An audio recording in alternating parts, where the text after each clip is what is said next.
Assalamualaikum warahmatullahi wabarakatuh.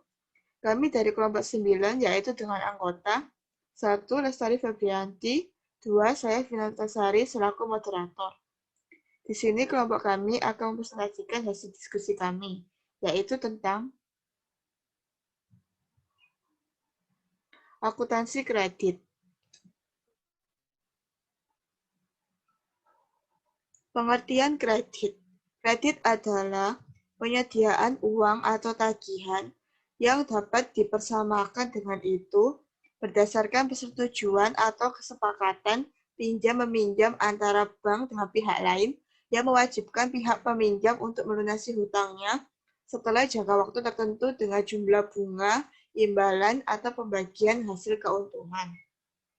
Termasuk kredit yang diberikan adalah kredit dalam kerangka pembiayaan bersama atau kredit dalam proses penyelamatan. Kalau diperhatikan, bank dapat memberikan kredit kalau memiliki dana atau tagihan yang sama dengan itu. Bank terlibat kesepakatan dengan calon debitur baik volume, tingkat bunga, jangka waktu, maupun agunan. Kesepakatan itu dituangkan dalam perjanjian kredit. Dengan menandatangani perjanjian kredit, berarti bank dan debitur telah terikat untuk melaksanakannya. Next. A. Jenis kredit yang diberikan oleh bank.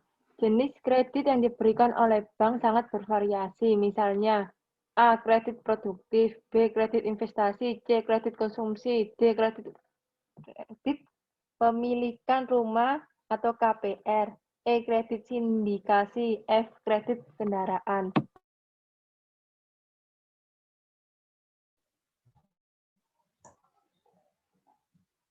B. Jenis kredit secara umum. Secara umum, jenis pemberian kredit dapat dilihat dari 1. Jenis kredit menurut bentuknya dibagi menjadi 2, yaitu yang pertama, kredit rekening koran. Dalam hal ini, debitur diberi hak untuk menarik dana dalam rekening korannya sampai dengan sebesar plafon yang ditetapkan bank. Pelunasan pokok kredit dilaksanakan pada saat jatuh tempo, dengan bunga kredit secara umum dihitung secara harian berdasarkan bagi debit atau outstanding kredit, atau dengan nilai rata-rata bagi debit setiap bulannya. Yang kedua, installment loan. Kredit ini adalah kredit yang angsuran pokok dan bunganya dilakukan secara teratur menurut jadwal waktu yang telah disepakati antara bank dengan debitur, dengan nilai konstan selama berlangsungnya masa kredit tersebut. Pada kredit installment, angsuran pokok meningkat dan angsuran bunga menurun, sehingga total angsuran menjadi konstan sepanjang masa kredit. Yang kedua, jenis kredit menurut jangka waktunya dibagi menjadi 3. Yang pertama, kredit jangka pendek, yaitu kredit yang berjangka waktu maksimum 1 tahun, namun termasuk kredit tanaman musiman yang berjangka waktu lebih dari 1 tahun. Yang kedua, kredit jangka menengah, yaitu kredit yang berjangka waktu antara 1 sampai dengan 3 tahun, kecuali kredit untuk tanaman musiman. Yang ketiga, kredit jangka panjang, yaitu kredit yang berjangka waktu lebih dari 3 tahun. Misalnya kredit produktif, kredit perumahan, kredit kendaraan. Yang ketiga, jenis kredit menurut kegunaannya. Yang pertama, kredit modal kerja, yaitu kredit yang diberikan dengan tujuan untuk membiayai modal kerja usaha, misalnya untuk pembelian barang dagangan. Yang kedua, kredit investasi, yaitu kredit yang diberikan untuk membiayai investasi suatu usaha, misalnya kredit untuk pembangunan pabrik, pembelian mesin, dan penyiapan infrastruktur lainnya. Yang ketiga, kredit konsumsi, yaitu kredit yang diberikan untuk keperluan konsumsi. Kredit ini disebut juga personal loan.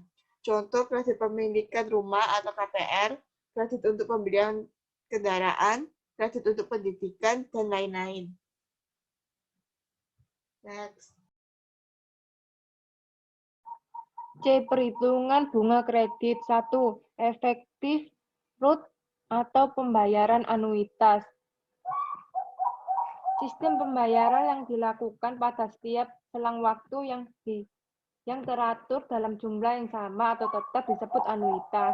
Oleh karena itu, dengan metode ini, nominal angsuran bunga setiap periode atau bulan akan menurun, sedangkan angsuran pokok semakin meningkat. Angsuran pokok dan bunga bila dijumlahkan setiap periode adalah sama besarnya. Hal ini bisa digambarkan sebagai gambar di bawah ini.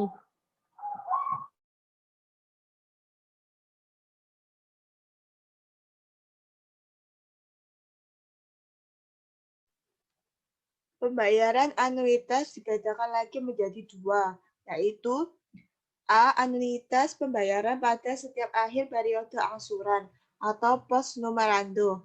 Kredit dengan angsuran post numerando umumnya untuk kredit tunai. Anuitas bisa diperhitungkan dengan rumus sebagai berikut. A sama dengan M kali I dibagi 1 min 1 plus I pangkat min N. Keterangan A adalah anuitas, M adalah nilai kredit, N adalah jangka waktu kredit, I adalah tingkat suku bunga.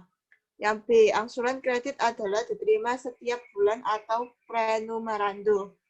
Bank juga memberikan kredit non-tunai seperti kredit pemilikan rumah atau KPR, kredit mobil, dan sebagainya. Untuk menentukan angsuran per bulan, bila kredit diangsur setiap awal bulan, maka menggunakan rumus A sama dengan M dibagi 1 min 1 plus I pangkat min N plus 1 dibagi I plus 1. Keterangan A adalah anuitas, M adalah nilai kredit, N adalah jangka waktu kredit, I adalah tingkat suku bunga. Next. Konversi bunga efektif ke bunga flat bank dalam menentukan angsuran kredit dapat menganut salah satu metode. Untuk melakukan konversi dapat menggunakan rumus sebagai berikut. Suku bunga flat. Total angsuran selama periode kredit dibagi pokok kredit dibagi jangka waktu dikurangi 1 dikali 100.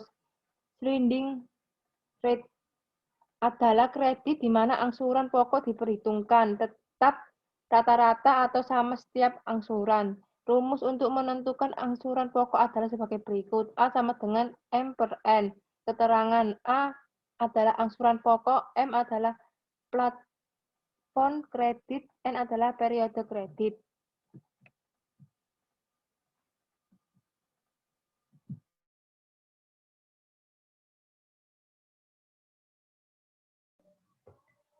A. Konversi bunga sliding ke flat. Untuk melakukan konversi sliding rate ke flat rate dapat menggunakan rumus suku bunga flat sama dengan total angsuran selama periode kredit dibagi pokok kredit dibagi jangka waktu min 1 dikali 100%. Yang ketiga, flat rate. Perhitungan bunga dengan flat rate didasarkan pada perhitungan bunga secara pro-rate sesuai dengan jangka waktu kredit dan nominal kredit. Dengan demikian, untuk menentukan angsuran pokok dan bunga sangat sederhana. Rumus untuk menentukan angsuran pokok dan bunga adalah angsuran pokok dan bunga sama dengan M plus M dikali I dikali T sama dibagi N. Keterangan M adalah plafon kredit, I adalah tingkat suku bunga, T adalah jangka waktu, N adalah jumlah bulan angsuran selama masa kredit.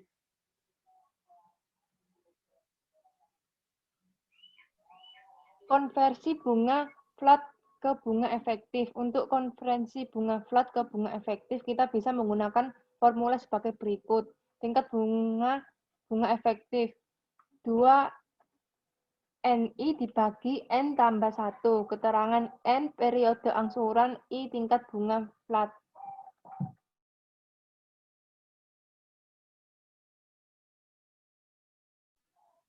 D. Akuntansi pengkreditan. Sesuai dengan pengertian kredit adalah penyediaan uang berdasarkan kesepakatan pinjam-meminjam. Hal ini berarti perlu adanya akad atau perjanjian kredit. Perjanjian kredit ini akan mengikat bank dan debitur. Bagi bank, pengikatan diri dalam perjanjian kredit berarti sebuah komitmen untuk memberikan kredit kepada debitur. Komitmen kredit adalah transaksi off balance yaitu transaksi yang belum mempengaruhi neraca dan laba rugi. Dalam istilah akuntansi perbankan, komitmen seperti ini adalah transaksi yang bersifat administratif saja. Namun, bila sudah efektif, nilainya sangat material. Oleh karena itu, transaksi ini harus dicatat dalam rekening administratif kelompok komitmen kewajiban. Dengan demikian, seluruh rekening komitmen kredit dimaksud harus dihapus atau dikreditkan sebesar nilai yang direalisasikan. Pada realisasi kredit, bank akan memungut beban terhadap debitur, yang berarti pendapatan bagi bank. Pendapatan tersebut berasal dari 1. Biaya provinsi, 2. Biaya administrasi, 3. Biaya taksasi jaminan, 4. Biaya asuransi. Next. Contoh perhitungan akuntansi pengkreditan. Tanggal 25 April 2017, Anita Firdaus mengajukan permohonan kredit kepada Bank Mitra Niaga Semarang sebesar 50 juta. Aplikasi kredit disetujui pada tanggal 1 Mei 2012 dengan jangka waktu 5 tahun.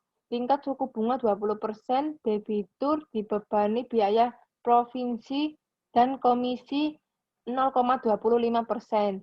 Biaya materai 100.000, biaya penggantian barang cetakan 5.000, biaya administrasi 100.000, biaya notaris dan PPAT 300.000.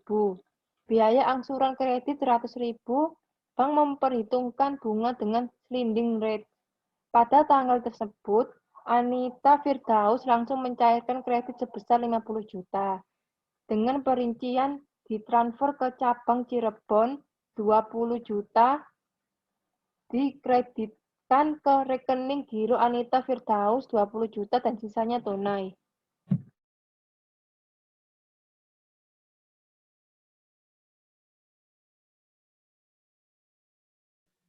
Jurnal tanggal 1 Mei 2017 ketika terjadi realisasi kredit dan ketika terjadi angsuran pokok dan bunga pada setiap akhir bulan.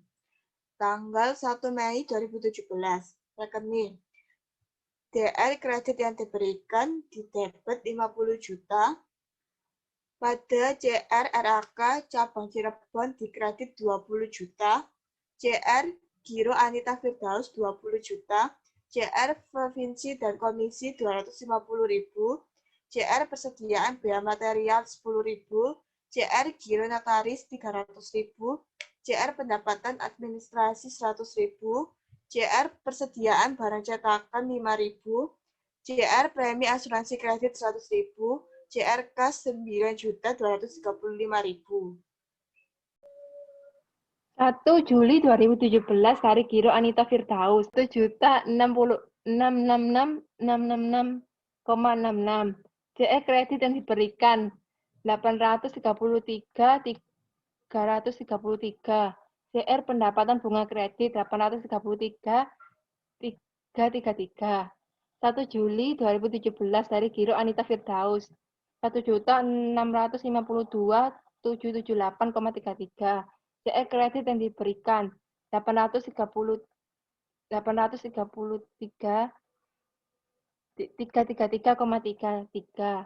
CR pendapatan bunga kredit 819.445.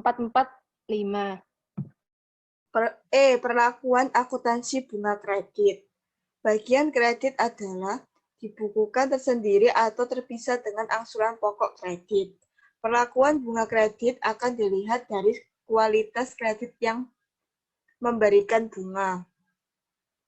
Bila kredit tergolong lancar, maka bank bisa menerapkan akrual basis. Bank bisa melakukan pencatatan pendapatan bunga setiap saat pelaporan. Dengan demikian, bunga yang belum jatuh tempo bisa saja dicatat sebagai piutang bunga ketika pelaporan keuangan dilakukan. Namun, bagi kredit bermasalah misalnya 1. Dalam pengawasan khusus, 2. Kurang lancar, 3. Diragukan, 4. Macet, maka bank akan memperlakukan pendapatan bunga berdasarkan cash basis. Bila ini benar-benar dilakukan, maka untuk mencatat pengakuan bunga yang belum dibayar debitur, bank akan mencatat dalam rekening administratif atau kelompok kontingensi tagihan. Next. Contoh soal perlakuan akuntansi bunga kredit. Pada tanggal 15 Desember 2016, Nyonya Sancai tidak membayar angsuran kredit. Kredit tersebut sudah masuk kolektibilitas kurang lancar. Maka pada 31 Desember, ketika menyusun laporan keuangan, perlu mencatat terlebih dahulu tunggakan angsuran sampai dengan 31 Desember 2016 dengan cash basic. Dengan demikian, pada 31 Desember 2016, bank hanya mencatat pada rekening administratif kontingensi tagihan, sedangkan pada tanggal 15 Januari 2017, kalau Nyonya Sancai melunasi tunggakan angsuran tanggal 15 Desember 2016 dan membayar angsuran 15 Januari 2017, denda keterlambatan angsuran misal 230.000, maka pencatatan selengkapnya adalah berikut adalah jurnalnya. Tanggal 31 bulan 12 2016. Rekening DR RAR tunggakan bunga dalam penyelesaian di debit 13.671.750,08. Tanggal 15 bulan 1 2017, CR RAR tunggakan bunga dalam penyelesaian di kredit 13.671.750,08. DR kas di debit 44.329.715,06. CR kredit yang diberikan di kredit 26.251.090,77. CR pendapatan bunga di kredit 18.078.624,29. CR pendapatan lain-lain di kredit 230.000.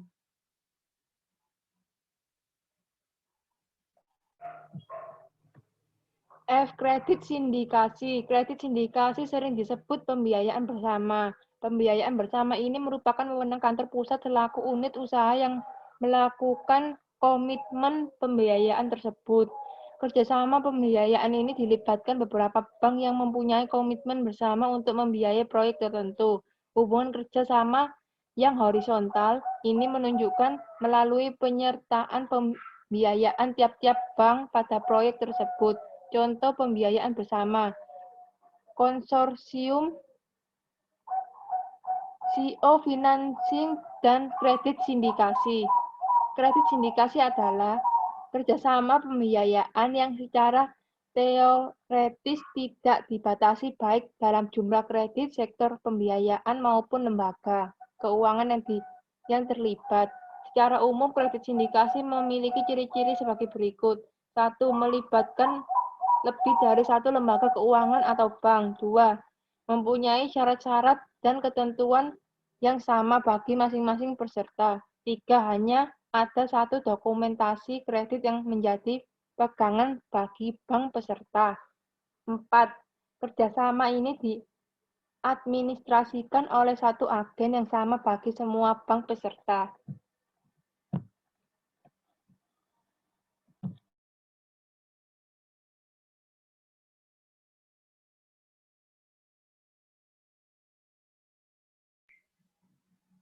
Contoh soal.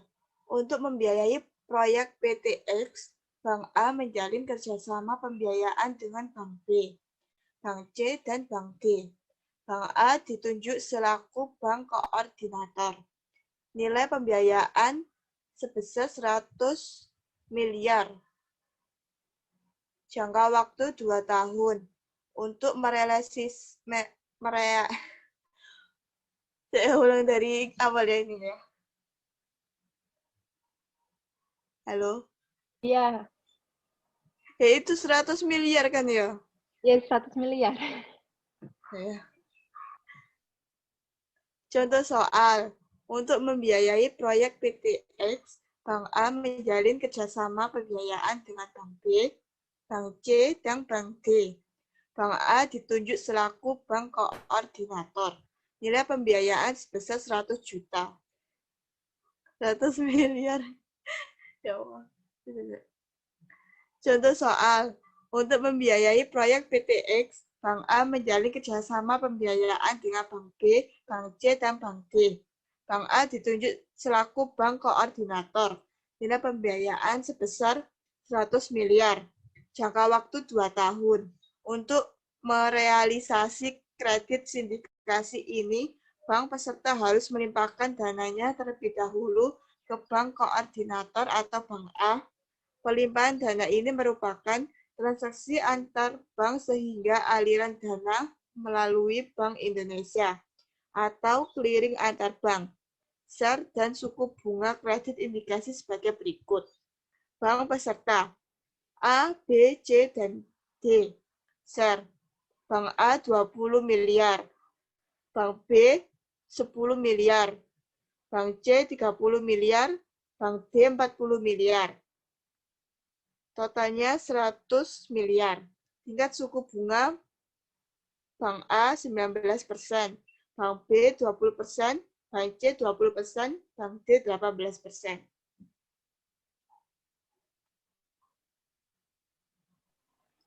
G. Restrukturisasi kredit.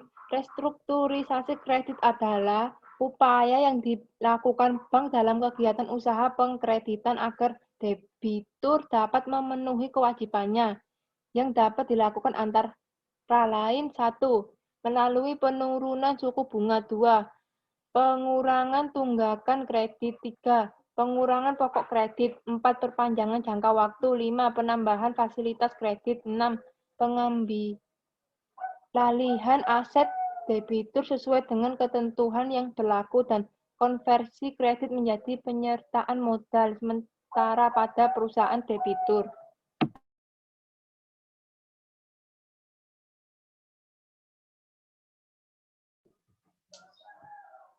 H. Perlakuan akuntansi restrukturisasi kredit. Perlakuan akuntansi restrukturisasi kredit pada prinsipnya dilaksanakan sesuai dengan Pernyataan Standar Akuntansi Keuangan atau PSAK nomor 54. PSAK tersebut mengatur tentang akuntansi utang bermasalah dengan memperhatikan 8 hal sebagai berikut. 1. Nilai buku kredit. Nilai buku kredit setelah restrukturisasi kredit atau New Net Book Carrying Value dihitung dengan menggunakan metode berdasarkan urutan prioritas sebagai berikut. A. Nilai tunai atau present value. Penerimaan kas masa depan atau expected future cash flows sesuai dengan nilai kredit yang direstrukturisasi dengan menggunakan tingkat diskonto. B. Nilai pasar. Dari kredit yang direstrukturisasi di sepanjang nilai dimaksud dapat diperoleh, misalnya dari badan khusus dalam rangka penyehatan perbankan. C. Nilai agunan. Nilai agunan dengan cara penilaian berdasarkan ketentuan pembentukan penyisian penghapusan aktiva produktif atau PPAP apabila pengembalian kredit sangat tergantung pada agunan. Yang kedua, perhitungan nilai tunai. Dalam perhitungan nilai tunai penerimaan kas masa depan atas kredit yang direstrukturisasi, bank wajib menggunakan tingkat bunga efektif dari kredit adalah sebelum restrukturisasi sebagai tingkat diskonto. 3. Perhitungan nilai buku kredit. Bila nilai buku baru kredit setelah restrukturisasi dengan menggunakan salah satu metode perhitungan dalam butir 1 lebih kecil dari saldo kredit sebelum restrukturisasi, bank wajib memperhitungkan selisih tersebut sebagai kerugian. Kerugian tersebut dibebankan setelah diperhitungkan dengan PPAP karena perbaikan kualitas kredit setelah dilakukan restrukturisasi. 4. Proyeksi kas. Dalam memperhitungkan proyeksi penerimaan kas masa depan akan kredit yang direstrukturisasi untuk keperluan perhitungan nilai tunai sebagaimana dimaksud dalam butir 1, bank wajib menggunakan asumsi yang wajar sesuai dengan perkembangan yang ada agar proyeksi tersebut realistis. 5. Pengalihan aset seluruhnya. Dalam hal restrukturisasi, kredit seluruhnya dilakukan dengan pengalihan aset, termasuk surat berharga atau konversi kredit menjadi penyertaan modal, sementara maka pengakuan kerugian dicatat sebagai selisih antara nilai pasar dari aset atau ekuitas yang diterima dengan nilai buku kredit. 6. Pengalihan aset sebagian. Dalam hal sebagian kredit direstrukturisasi, dengan pengalihan aset tersebut, surat berharga atau konversi kredit menjadi penyataan modal sementara, dan sebagian kredit direstrukturisasi dengan modifikasi persyaratan kredit, maka pengakuan kerugian dicatat sebesar selisih antara nilai pasar dari aset atau ekuitas yang diterima dengan nilai buku kredit dan pengakuan kerugian atas modifikasi persyaratan kredit sesuai dengan ketentuan sebagaimana dimaksud dalam angka 1.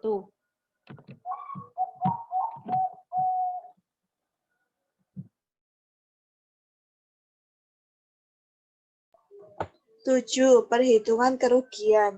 Perhitungan kerugian untuk kredit usaha kecil atau KUK dan kredit konsumsi yang direstrukturisasi dapat dilakukan menurut jenis kredit dengan menggunakan metode statistik atau dilakukan penilaian terhadap setiap fasilitas kredit sesuai dengan angka 1, 2, 3, dan angka 4. 8. Evaluasi kredit. Bank wajib mengevaluasi kredit yang telah direstrukturisasi setiap triwulan. Bila terdapat perbedaan yang mendasar dalam proyeksi dan realisasi dari A. Angsuran pokok dan bunga, B. Jangka waktu, C. Arus kas tingkat bunga, D. Nilai taksasi agunan. Bank wajib menghitung kembali kerugian yang terjadi.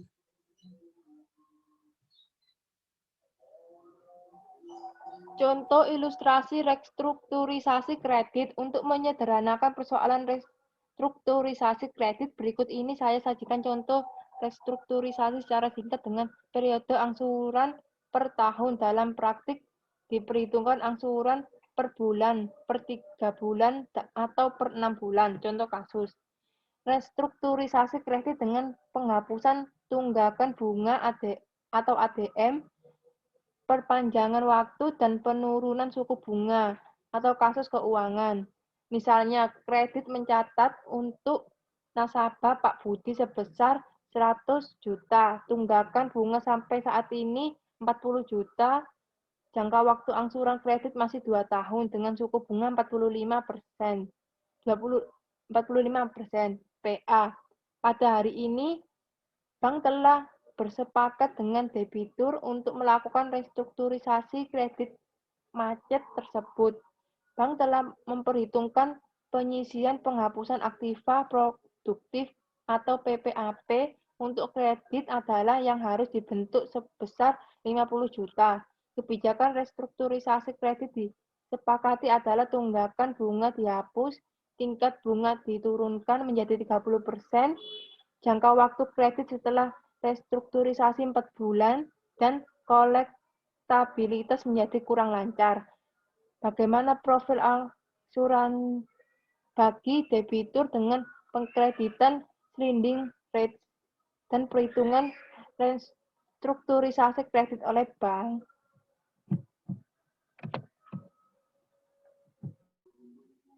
Profilnya sebagai berikut.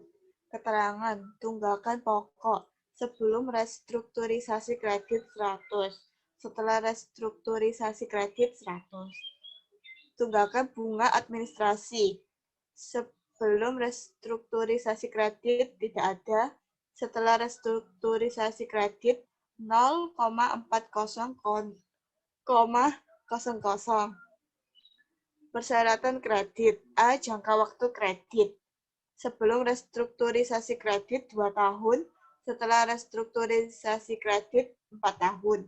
Tingkat bunga sebelum restrukturisasi kredit 45%, setelah restrukturisasi kredit 30%.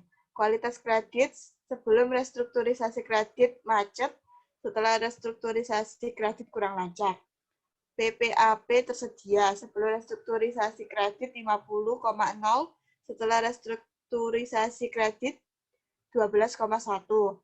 Kelebihan PPAP sebelum restrukturisasi kredit tidak ada, setelah restrukturisasi kredit 37,9. Penyisihan kredit sebelum restrukturisasi kredit tidak ada, setelah restrukturisasi kredit 19,0. Keuntungan kredit sebelum restrukturisasi kredit tidak ada, setelah restrukturisasi kredit 18,9.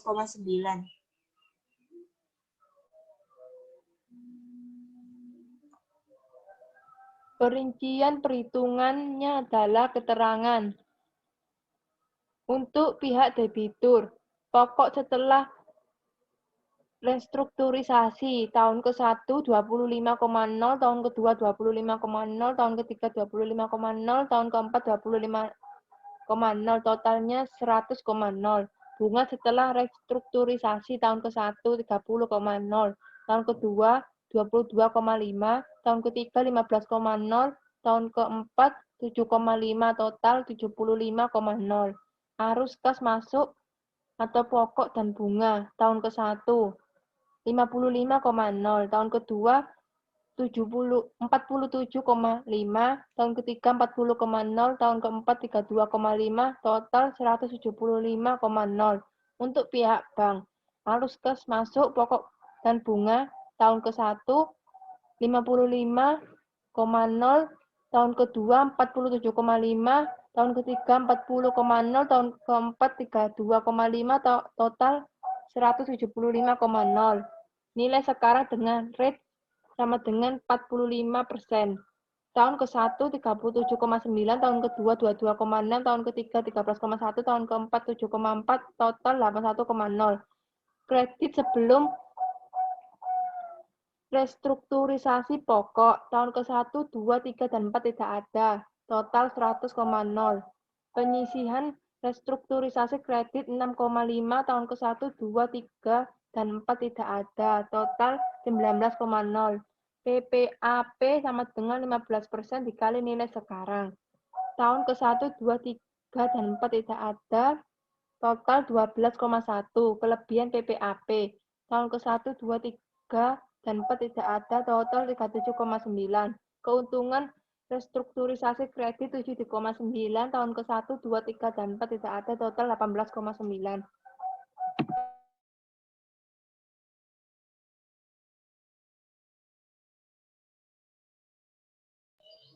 Jurnalnya transaksi A sebelum restrukturisasi kredit. 1. Pemberian kredit. Rekening DR kredit yang diberikan di debit 100 pada CR kas atau giro nasabah di kredit 100. 2. Pembentukan PPAP sesuai kualitas kredit. DR beban PPAP di debit 50 pada CR PPAP di kredit 50. Lanjutan dari jurnal di atas. B. Setelah restrukturisasi kredit, 1. Pembentukan penyisihan restrukturisasi kredit dari kerugian restrukturisasi kredit debit 19, CR penyisihan restrukturisasi kredit 19. 2. Koreksi kelebihan PPAP. Dari PPAP debit 37,9, CR beban PPAP kredit 37,9. Offsetting kerugian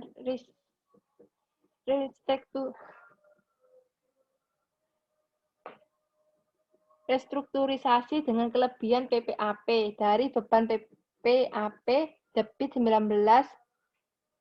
CR kerugian restrukturisasi kredit 19. Sekian presentasi dari kelompok kami. Apabila ada kesalahan kata, mohon dimaafkan. Kami akhiri. Wassalamualaikum warahmatullahi wabarakatuh.